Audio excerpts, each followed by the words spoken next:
Bueno, gracias María por la introducción. Espero que me puedan escuchar, pero no les pregunto si me pueden entender, porque eso todavía no lo saben, pero espero que me puedan entender también, pero lo importante es que me puedan primero que me puedan escuchar. Trataré de hablar lo más claro posible. Mi español está un poquito arrumbrado porque hace 50 años que vivo en Alemania y lo hablo poco, de modo que les pido disculpas si a veces estoy dudando en una palabra u otra. Voy a leer el texto que escribí sobre Weizenbaum y la inteligencia artificial cuando me fue otorgado el premio, el award de la INSPEC, que es la institución de ética social, en el año de 2022. Bueno, ¿quién es Joseph Weizenbaum? Nació en Berlín el 8 de enero de 1923. Fue al colegio Luis Stifter Gymnasium en Berlín. En 1936, Joseph, su hermano Heinrich y sus padres, Michael y Henriette, murieron agudizados del terror antisemita de la Alemania nazi. Joseph estudió matemática en la Wayne State University en Detroit y trabajó como meteorólogo para la US Army desde 1942 y 45. Hablo muy rápido, tengo más espacio todavía. Me dicen si quiero hablar más despacio. Después de finalizar su grado de máster en 1950, trabajó como ingeniero de sistemas en el Computer Development Laboratory de la General Electric Corporation. Alan Turing formuló su tesis en 1950 y John McCarthy usó el término Artificial Intelligence en singular en relación con el tema de máquinas pensantes, Thinking Machines, en la Dartmouth Conference de 1955 que me acaba de citar. En 1963, Joseph Weizenbaum fue nombrado profesor asociado y en 1970 profesor de Computer Science en el MIT. Y en 64 al 66 creó ELIZA, un programa computacional para procesar el lenguaje natural basado en un script llamado Doctor, que simulaba una entrevista psiquiátrica en el estilo conversacional del psicólogo Carl Rogers. El nombre de ELIZA se refiere a Eliza Doolittle en el romance Pygmalion, 1913 de George Bernard Shaw, conocida también como The Flower Girl en el musical My Fair Lady con Julie Andrews y Rex Harrison en 1956. Entre 1966 y 1936, el año de publicación de Computer Science and Human Reason, From Judgment to Calculation, Weizenbaum se fue volviendo cada vez más éticamente escéptico con respecto a la tecnología computacional, no solo porque, como él mismo le indica, ELIZA fue tomado en serio por los psiquiatras, en lugar de entenderla como un ejemplo de un diálogo con la computadora, sino también debido al impacto de esa tecnología en la guerra de Vietnam. A sus colegas de Stanford, Bruce Buchanan, Joshua Lederbach y en especial John McCarthy no les gustó el libro, escribiendo reseñas críticas. En su respuesta a la reseña, McCarthy escribe Weizenbaum, lo cito: "Realmente McCarthy afirma que el pensamiento filosófico y moral nunca ha encontrado un modelo del hombre que conecte de forma plausible las creencias humanas con el mundo físico. Solamente alguien que haya denominado la totalidad de la literatura filosófica y moral tendría la autoridad para decir esto", dice Weizenbaum. Qué humildad casi divina. La distancia que separa a John McCarthy de Joseph Weizenbaum solo puede ser medida por los desafíos que estos dos se lanzan uno al otro. McCarthy desafía a Weizenbaum y le dice: "Muéstrame un camino de conocimiento además de la ciencia". Y Weizenbaum le responde: "Puede haber otro camino hacia un modelo auténtico del hombre que no incluya y esté fundado finalmente en un pensar filosófico y moral". No es extraño que hablamos uno por encima del otro, como nosotros sucedería también. Weizenbaum se convierte de Saulo en Pablo, no como él mismo dice, en un herético, en un Ketzer o disidente académico.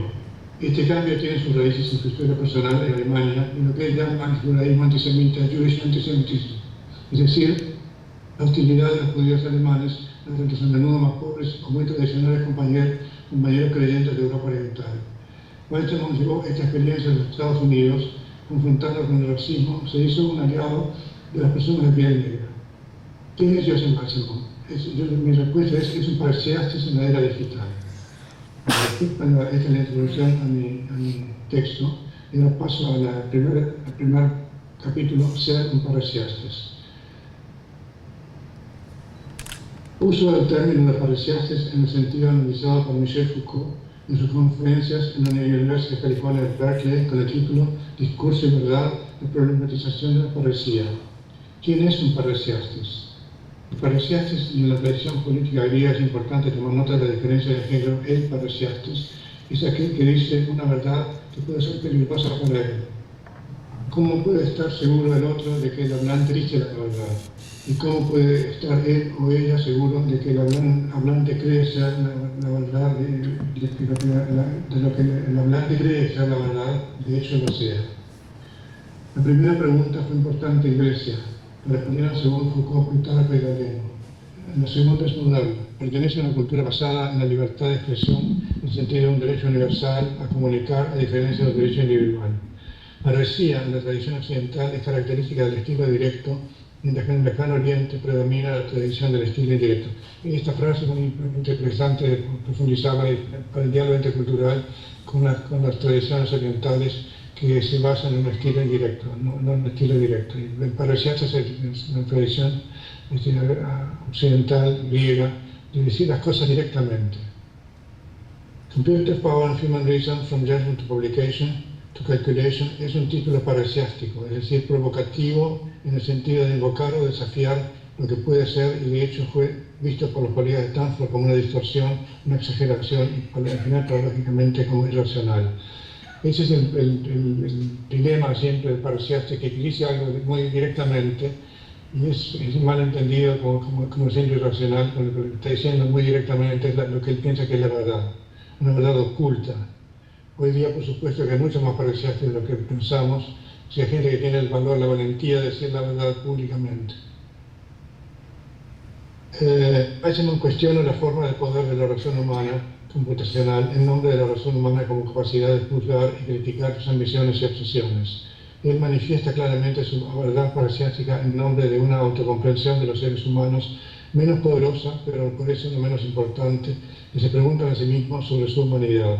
La razón humana, entendida en contraposición a la razón computacional, es aquella que permanece oculta cuando la perspectiva computacional es dada por sentado como siendo la verdad sobre la razón humana y sobre el ser humano mismo. Como ustedes ven, este acercamiento a la inteligencia computacional es hecho desde el punto de vista humanístico. O sea, Weissman es un humanista.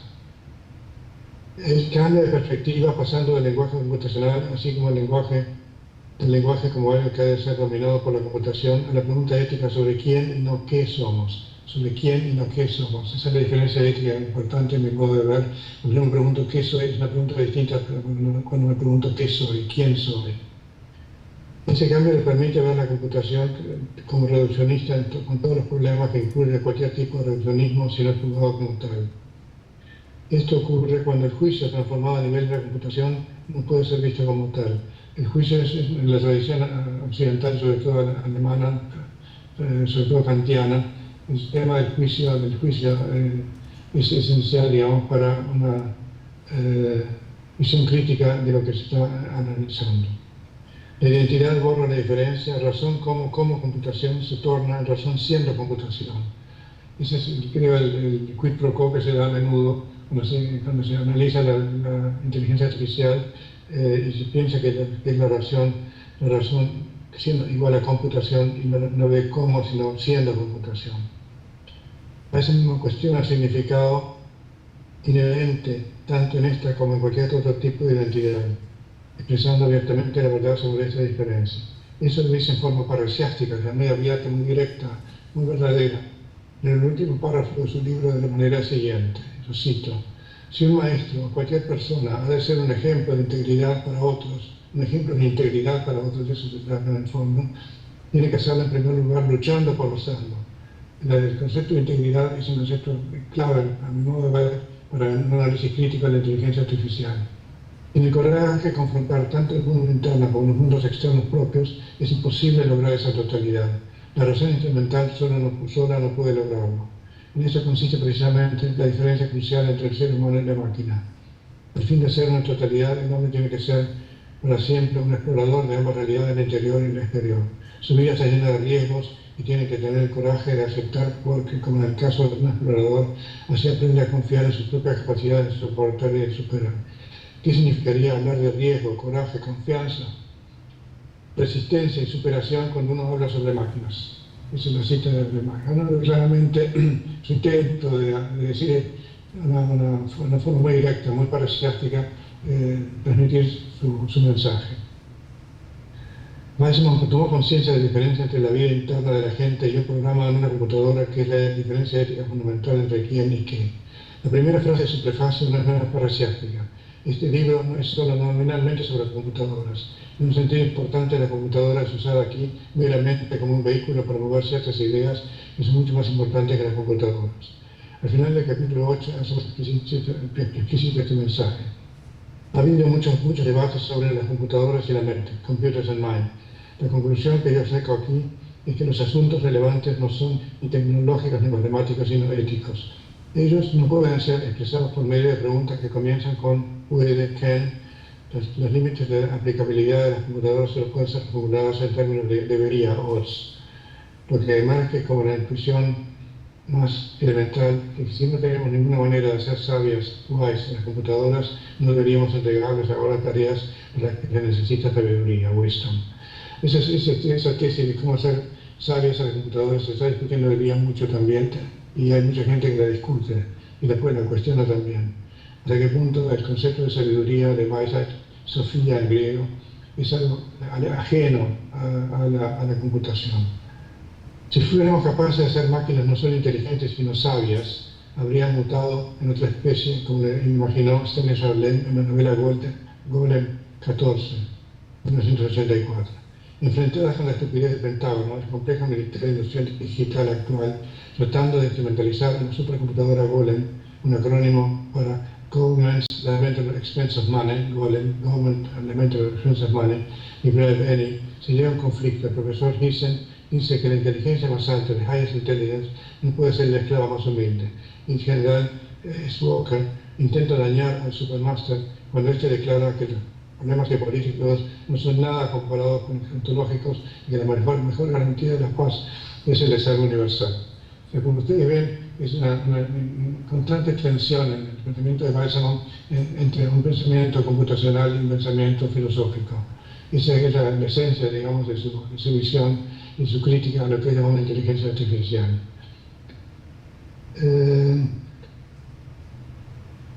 Ese fue en resumen un poco lo que les quería comentar sobre Weizmann en sí, y ahora tratar de aprender del segundo párrafo de mi tesis.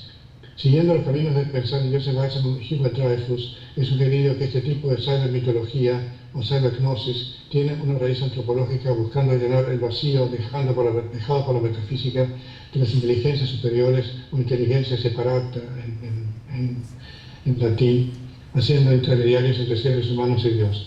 Esta tesis es muy larga, muy compleja, porque va a toda la tradición teológica y filosófica de la existencia de inteligencias separadas en la materia, inteligencia separata, que eran en la tradición griega los espíritus, y en la tradición teológica los ángeles. Y para mí es una visión muy interesante esta, de que el hueco que dejaron, digamos, la caída de la visión teológica del mundo, ese hueco dejado por lo que media entre el hombre y Dios, que eran los ángeles, es llenado hoy en día en parte por la inteligencia artificial.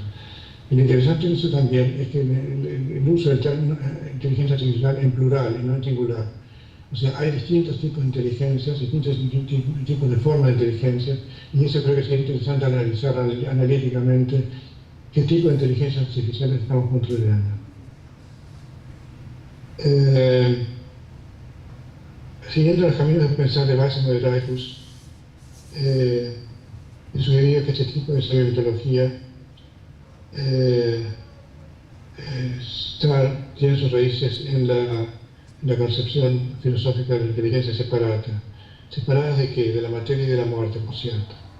Y ahora cito a Lewis Carroll, Alice in Wonderland. Bueno, yo he visto a menudo un gato sin una sonrisa, pensó él, pero una sonrisa sin un gato es la cosa más curiosa que he visto en mi vida. O sea que la inteligencia, el intento de separar, digamos, inteligencia de materia, lleva a la visión de una sonrisa sin gato en vez de un gato con una sonrisa, por decirlo de forma analógica. 2 años después de la Computer Power Human Reason, una contribución al libro editado por Michael Dentuzos y Joel Moses, The Computer Age, a 20-year review, con el título Once More the Computer Revolution. Algunos tomaron conciencia una vez más en 1979 de la revolución computacional. Imagínense ustedes que lo que estamos discutiendo hoy se discutía en la década del 70 muy vivamente, pero sobre todo en ámbitos académicos, tanto filosóficos como computacionales. Y lo que yo veo es que esta tradición de la discusión de qué es la inteligencia artificial y cuáles son los challenges que provoca, tuvo lugar ya en los años 70 y anteriormente también en los años 50 y 60 más o menos. Weisman escribe: ¿quién es el beneficiario de nuestro proceso tecnológico del que se ha hecho tanta publicidad y quiénes son las víctimas? Eso lo escribió en 1979, hace 45 años. ¿Qué límites tendremos que imponer nosotros al público en general y los científicos e ingenieros, en particular, en la aplicación de la computación en asuntos humanos? Pregunta que se repite cientos de veces, día por día, en distintos contextos. ¿Cuál es el impacto de la computación no solo en las economías del mundo o en la capacidad de guerra de las naciones, sino en la imagen propia de los seres humanos y en la dignidad humana? ¿Qué fuerza irreversible pone en juego nuestra adoración de la alta tecnología, simbolizada en la forma más fuerte con la computadora? ¿Será así que nuestros hijos puedan ser capaces de vivir en el mundo que estamos construyendo aquí y ahora? Mucho depende de las respuestas a estas preguntas. Como ustedes ven, toda esta problematización de Weisman es profundamente ética y provocadora, digamos. Las preguntas de Weisman en 1939 fueron tema en un artículo sobre ética de la computación, que fue una de mis primeras reflexiones sobre este tema. La ética de la computación, el computer, es un tema emergente en los años 70, 80. Hay que imagínense ustedes que en aquella época en Alemania hablar de computer es una cosa muy extraña y casi rara. Solo para un pequeño grupo de intelectuales y de ingenieros que se interesaban por este tema. Yo ordené las preguntas de Weisman bajo los títulos de la computadora y la responsabilidad, privado y público de la computadora y el poder. No voy a entrar ahora en detalle en el análisis que hice, pero en el fondo, en aquella época la privacidad era un tema especialmente discutido en Alemania con el concepto de protección de datos. Mencioné a Hannah Arendt y también a Stefan Schwarz, que me invitado a dar una conferencia en Estocolmo sobre Moral Issues of Information Science, una de las primeras conferencias internacionales a la que fui invitado para hablar sobre temas éticos de la computación. Era en el medio de los años 80. Para mí era evidente que una futura ética de la computación tendría que tratar ese asunto. Finalmente, el tema de la computadora y del poder estaba en el centro del pensamiento de Weisman. Sobre quiénes son los beneficiarios y las víctimas, dice Weisman, en nuestro proceso tecnológico, me abrió los ojos con respecto a los temas éticos, el tema computacional en el así llamado tercer mundo. Esa es una cosa importante también, que todo este debate que está ahora teniendo lugar en el así llamado tercer mundo y su conferencia es una frustración muy clara del impacto que tiene ahora finalmente la ética de la información en el tercer mundo, por utilizar el término claro, pero que en aquella época está totalmente excluido de la discusión académica, por lo menos. Es una discusión anglosajona y separada de las culturas sobre todo americanas y sudamericanas y africanas también, y del lejano oriente. Es un tema que a mí me ha provocado mucho pensar por qué el eurocentrismo de los temas éticos en la tradición europea, en las tradiciones europeas, y por qué la exclusión o el olvido de las tradiciones africanas, sudamericanas y del lejano oriente. Hans Jonas puso el tema de la responsabilidad en el centro de su libro El imperativo de la responsabilidad. A nivel internacional, los temas éticos de la información y la comunicación fueron tematizados en el controvertido McBride Report, y estamos hablando también de los años 80.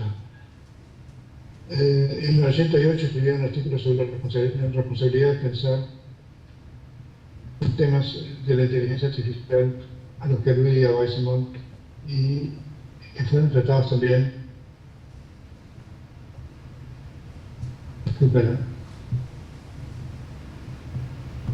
Los discípulos y filósofos como Humberto Maturana, y todos unos colegas de aquella época, Francisco Paparella, Terry Meinograf, Fernando Flores, Günther Anders, Margaret Bowen, Hubert Dreyfus, Christiane Freud. La científica de la computación austríaca Christiane Freud y Weizsäcker fueron fundadores del Forum Computer Scientists for Peace and Social Responsibility en 1984. En 1978, Christiane Freud fue nombrada profesora titular de Software Engineering en la Universidad Técnica de Berlín. Fue la primera mujer profesora en Computer Science en Alemania. Christiane Freud, que de hecho es originaria de Austria, lo enseñó en Alemania y fue la primera que se interesaba por el tema de la ética de la Computer Science. Ella planteó la pregunta incluso sobre los límites de un uso responsable de las computadoras con artículos de la forma siguiente. Ella la llama guías éticas para el diseño, una sugerencia. Como ven, estuvo a un nivel un poco más bajo del que estamos acostumbrados cuando hablamos de ética y de moral. Guías éticas, ethical guidelines, no cosas firmes y digamos, como diríamos, una moral kantiana, digamos, del deber, sino guías éticas. Esas guías se las transmito así muy rápidamente.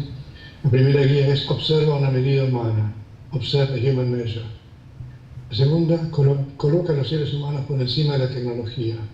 La tercera, alienta la comunidad entre los seres humanos. La cuarta, habilita a los seres humanos para actuar con responsabilidad. La quinta, usa la tecnología para promover la vida. La sexta, respeta la naturaleza corporal humana. La séptima, mejora la potencialidad de las facultades humanas. La séptima, hace reivindicaciones veraces sobre la tecnología, reivindicaciones veraces, que lo que falta en este momento son reivindicaciones exageradas, hiperbólicas de lo que es la inteligencia artificial. Fortalece la autonomía humana y enriquece el trabajo humano. Esas guidelines fueron escritas por Christiane Freud en 1991, hace 40 años casi. Weizsäcker, Christiane y yo nos encontramos en una conferencia organizada por el Instituto de Informática de la Universidad de Zurich en 1992. También algo muy extraño, muy fuera de tono en aquella época, que la Universidad de Zurich organizara una discusión sobre este tema, Informatics and Society. Weizsäcker trató la pregunta ¿por qué un pensamiento crítico en la informática? O un kritisches Denken en la informática. Y dijo, es asombrosa que esta pregunta tenga que hacerse. Como ven, la cosa era para mucha gente fuera de tono o superflua. Weizsäcker regresó a Alemania en 1996, al país y la lengua que él y su familia se vieron forzados a abandonar. Esto fue para él, creo, una catarsis existencial académica que tuvo un impacto no solo en la comunidad de la ciencia, de la computación, sino también en el dominio público en este país, que era también su país. Él les dio a los científicos de la computación, a los políticos y al público palabras críticas sobre libertad y responsabilidad, llamando la atención sobre los peligros posibles de la tecnología de la información hasta su muerte en 2008. Ahí ven la figura de un parasiático que está constantemente influyendo en la discusión social y política. Fundado por el orden de mérito de la República Federal de Alemania en 2001, fue nombrado miembro honorario de la Sociedad Alemana en Informática en 2003. Recibió el doctorado honoris causa en la Universidad de Hamburgo. El Weizsäcker Institute for the Network Society fue creado en Berlín en 2017. Él está entre nosotros. Agradezco al jurado de INSET, que fue el que me dio este award, International Society for Ethics in IT, y agradezco a Joseph Weizsäcker por haber dado a él y Nothing, es decir, a mi pensamiento sobre ética y tecnología de información, a Local Levitation and a Name, la cita de Midsummer Night's Dream de Shakespeare. Y les agradezco a ustedes por su atención y disculpen mi español un poco demasiado rápido, pero estoy abierto a cualquier tipo de preguntas que quieran hacerme. Gracias por su atención.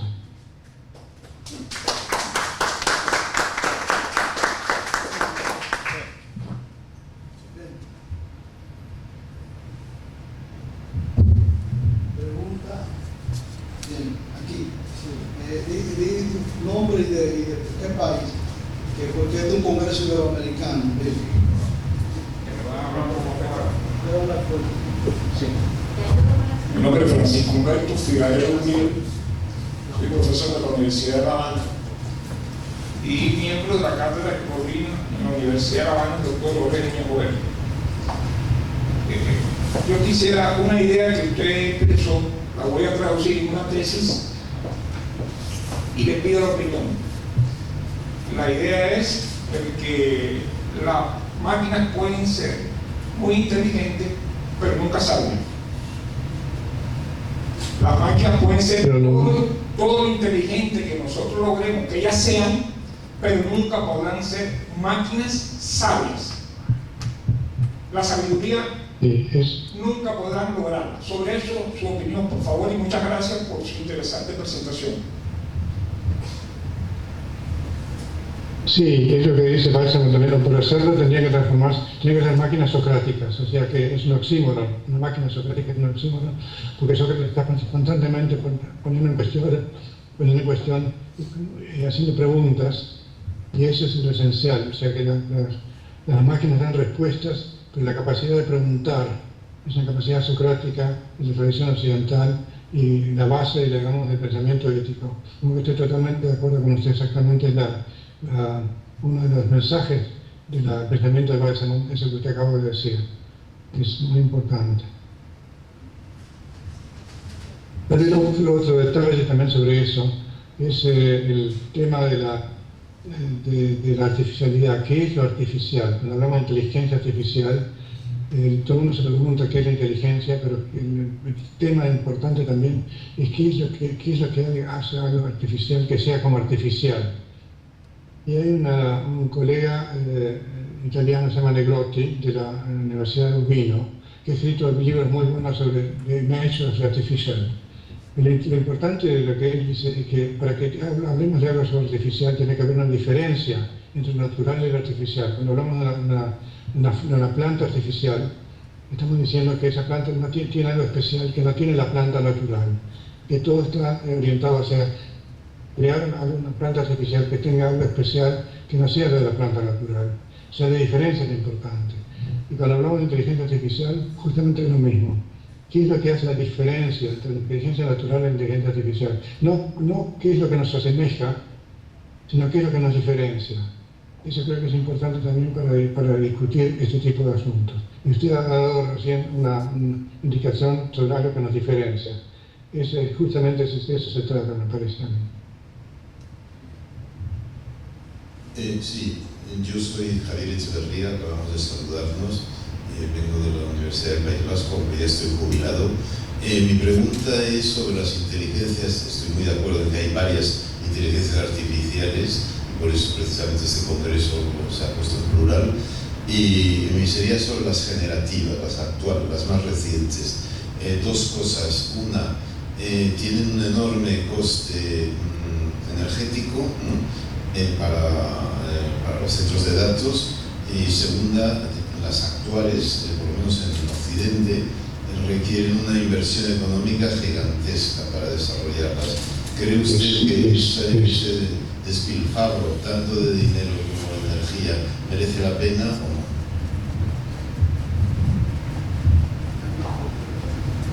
o no? Le agradezco la pregunta. Por supuesto que Elon Musk estaría muy convencido de que vale la pena investir miles de millones de euros o de otro tipo de dinero en este asunto. O sea, el asunto es que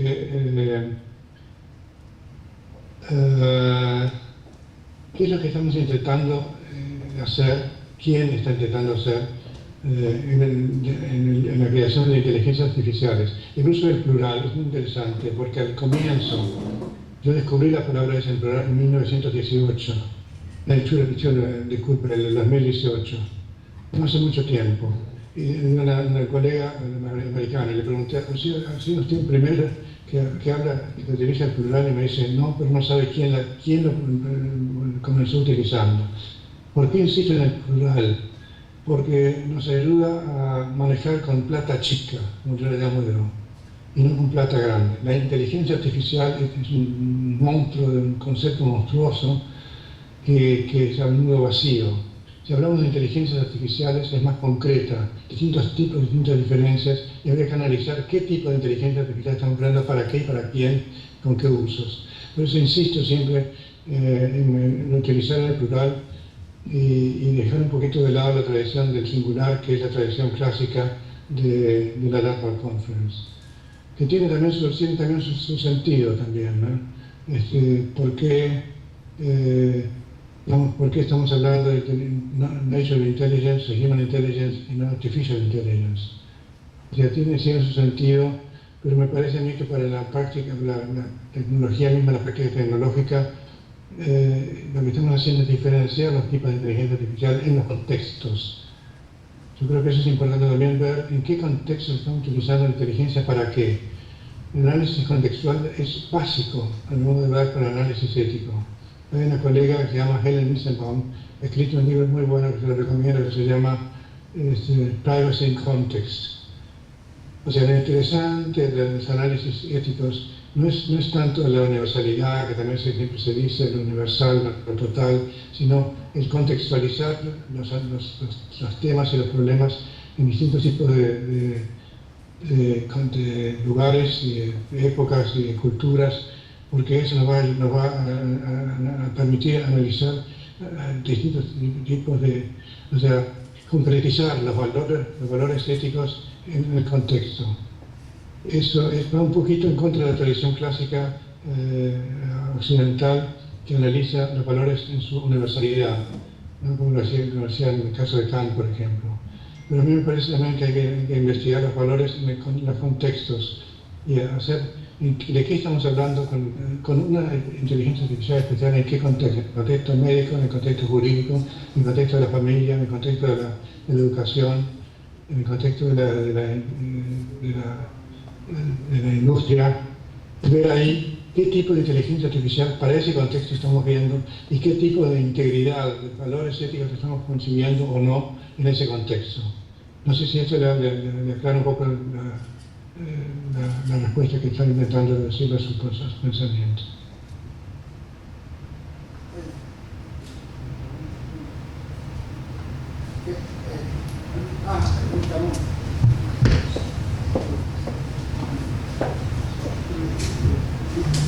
Mi nombre es Nicanor Ursúa, vengo de la Universidad del País Vasco, con el profesor Javier Echeverría.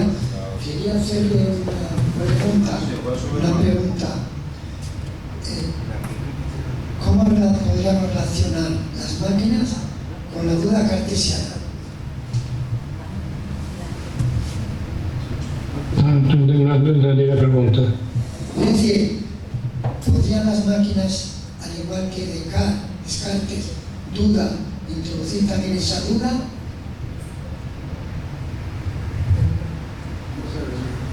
Tiene un problema acústico, no sé si me pueden traducir más. Quiero decir es, si las máquinas podrían también dudar, al igual que nos enseñó Descartes sobre la duda. Ok. El problema es que significa al igual que, porque cuando estamos hablando de lo artificial, lo que yo decía al comienzo, hay que crear una diferencia entre lo que es originario, lo que se intenta copiar, pero creando una diferencia. Y en ese sentido también habría que ver aquí qué tipo de diferencia se crea o no se crea con una determinada inteligencia artificial y por qué esa diferencia es tan importante, ¿no? Hay una tradición también en el arte. Usted piensa en Leonardo da Vinci imaginándose máquinas voladoras imitando a los pájaros. Todo el problema del ingeniero Leonardo da Vinci era no hacer máquinas iguales a los pájaros, sino creando una diferencia entre los pájaros y los instrumentos que él estaba creando ahí. Y es muy interesante ir al museo de Leonardo da Vinci, donde se muestra las imágenes que él tomaba como original, digamos, como naturales, y haciendo una diferencia entre esas máquinas voladoras que él estaba diseñando y el vuelo de los pájaros. Algo así analógico, digamos, habría que ver entre el tipo de inteligencia que tenemos los seres humanos, que estamos expuestos al nacimiento y a la muerte, y a la tragedia, a la vida y demás, y que eso condiciona nuestra inteligencia día por día. Ese tipo de condicionamientos no son evidentemente condicionamientos típicos de la inteligencia artificial que estamos creando ahora a nivel de ingenieros. O sea, la computadora no está dudando de su muerte, de su vida, no tiene hambre, no tiene sed, no tiene familia, no tiene etcétera, etcétera, etcétera. Y está orientada más hacia la búsqueda de las cosas firmes y seguras. Mientras que la vida humana, la inteligencia humana está ubicada siempre en un contexto de casualidad, no sé causalidad, sino lo casual, lo que nos acontece en la vida diaria y que no es previsible. En el libro de la física de Aristóteles hay un análisis muy interesante sobre este tema, de la causa de la casualidad, que dice Aristóteles. Aparte de las 4 obras de casualidad esotéricas. Pero sería muy interesante para entender en eso. Pero no sé si le aclara un poco su pregunta. Más o menos.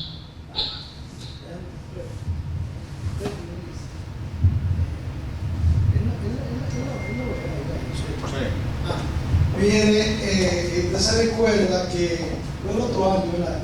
Esa es mi esposa que íbamos a ir allá. Aquí, mira. Mi esposa que el otro año se recuerda que íbamos para allá, para Alemania. Estaba lloviendo, había problemas, íbamos para su casa. Realmente yo iba con muchas ideas interrogando, y una de esas es ese debate que tuvieron en los años 70 sobre el concepto de realmente de la máquina piensa o no piensan, y lo que es la relación que usted tuvo, su amistad con Wilson y lo que es McCarthy, ese tipo de visión que tuvo, como usted tuvo en esa escritura sobre un paracetel, en términos de decir las cosas como debe decirlas, realmente son puntos focales, puntos importantes para decir que ahí ya se genera todo un proceso de la filosofía de la inteligencia artificial al discutir eso realmente con ese núcleo fundamental cuando surge el concepto a través de McCarthy sobre inteligencia artificial.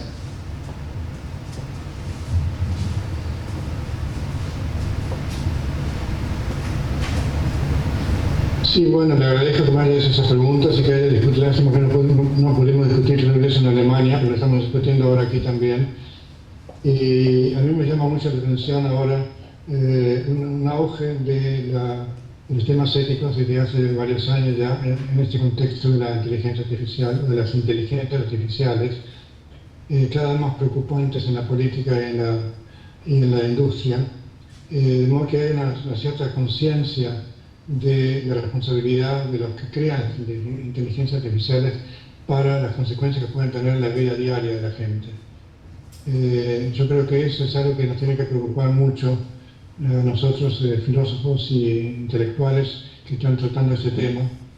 Y yo pienso también que hay muchas cosas que se han discutido ya hace muchos años y que hay que recuperarlas también. Las discusiones que tenemos en los 70, 80 con Weizmann y colegas, hay que retomarlas y ver en qué contexto estamos ahora hablando de eso, y lo que en aquella época todavía estaba pensando en la computadora, pero no en el contexto de la internet, de las redes sociales, de la inmensa capacidad de computación que tiene sobre todo la computación cuántica. O sea, hay muchas cosas que están por delante de nosotros que no sabemos bien para dónde van a ir. Y me parece que es muy importante en este congreso también que abran horizontes, puertas y ventanas para reflexionar sobre esto. Reflexionar en grupo, no solo el pensador solo, aislado, sino reflexionar en grupo y para plantear preguntas a la política, a la industria y demás, y decirlas parasiásticamente, abiertamente, directamente. No dándole vueltas a la cosa, diciendo esto así, yo no lo veo así, no puede ser que sea así. Esa capacidad, sobre todo occidental, es plantear preguntas de forma directa, parasiástica, llamativa, me parece que es importante para los intelectuales también de tomarla como norma, porque de esa forma también podemos entrar en las discusiones en los medios de comunicación de masa. O sea, entrar también en la discusión con periodistas y demás, y tratar de llevar estas discusiones al gran público. Me parece que es importante para ir creando una atmósfera de crítica social.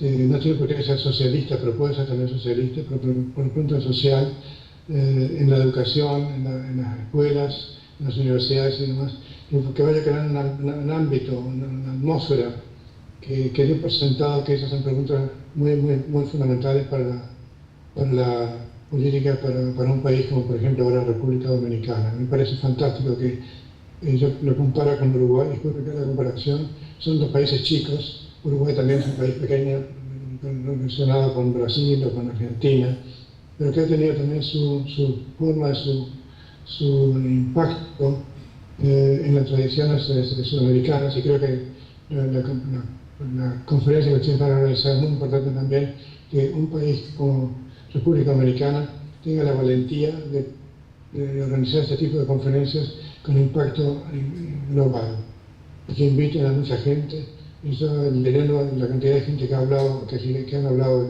que siguen hablando en esa conferencia, es impresionante lo que ustedes han creado, y los felicito por eso, porque me parece que es el punto de partida para proyectos y grupos de trabajo sobre este tema.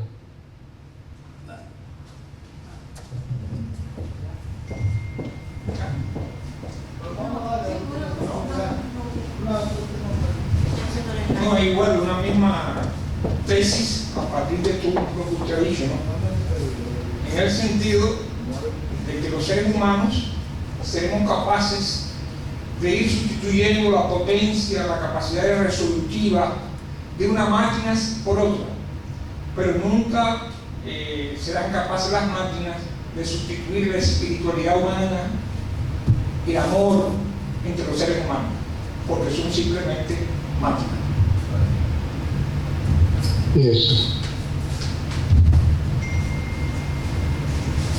Y eso trasladarlo a nivel literario también, y invitar a los jóvenes en las escuelas a que escriban relatos, cuentos sobre la forma como se trata lo que la inteligencia artificial, o sea, el celular y demás, en la vida diaria de la gente, en la familia y demás, hasta qué punto esto invade su privacidad o no.